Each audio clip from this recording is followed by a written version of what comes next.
Have you ever felt a profound emptiness in your heart? A void that persists even when everything seems fine?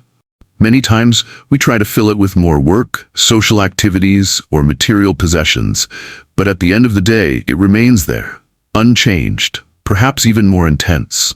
This feeling is a sign that your soul longs for something beyond what this world can offer, something that brings true meaning and purpose to your life.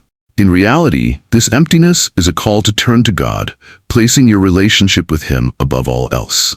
Today, we will discover how our lives can change when we put God at the center of everything. Stay with me until the end, and together we will lift our voices in a powerful prayer, seeking the fullness that only He can provide. Sometimes it feels like we're in an endless race, always searching for something more, something to fill or complete us. But have you ever stopped to think that, in this relentless pursuit, you might be forgetting to look at something essential? Something that can truly give meaning to your journey? We live in a world that tempts us with promises of happiness and satisfaction through material achievements, social status, and fleeting pleasures. However, these pursuits often leave us feeling emptier and more confused. It is in this context that the words of Jesus in Matthew 6:33 resonate as a transformative invitation. Seek first the kingdom of God and His righteousness, and all these things will be added to you. This passage is not merely an invitation from Christ to rearrange our priorities, but a key to redefining and transforming our journey. To put God first means to reorient the center of our existence around the Creator and His eternal purpose for us. When God becomes the ultimate priority in our lives, we are no longer defined by our failures, achievements, or society's expectations.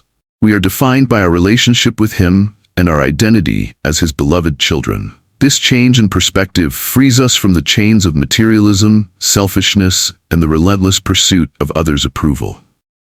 We begin to see life not just as a series of goals to achieve, but as a journey to know God more deeply and reflect His light more clearly in a broken world. The things that once seemed so important are now seen in their proper context, as blessings to be appreciated, not idols to be pursued.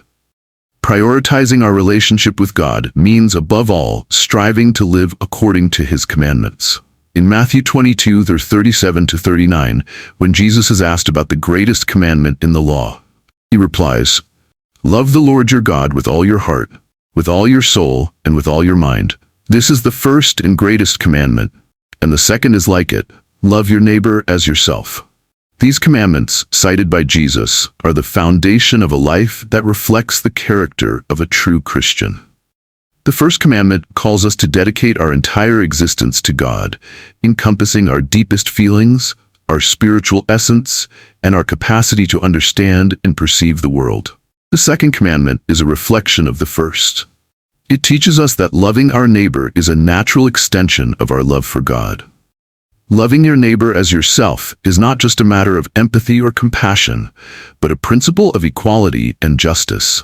It is recognizing in others the same dignity and value we recognize in ourselves. These commandments are complementary and inseparable. We cannot truly love God while ignoring the needs of our brothers and sisters around us. Similarly, our love for others is purified when rooted in our love for God, who is the source of all true love. The first step to transforming our lives by putting God first is to acknowledge our deep need for Him. We were created by God and for God. Our hearts are restless until they rest in Him. Recognizing our need for God is the beginning of a new journey. It is understanding that without Him, our efforts are in vain, and that our thirst for meaning and purpose can only be truly satisfied by His presence in our lives. When we open the door to God, we allow His light to illuminate the shadows of our lives, bringing renewal, hope, and a new beginning.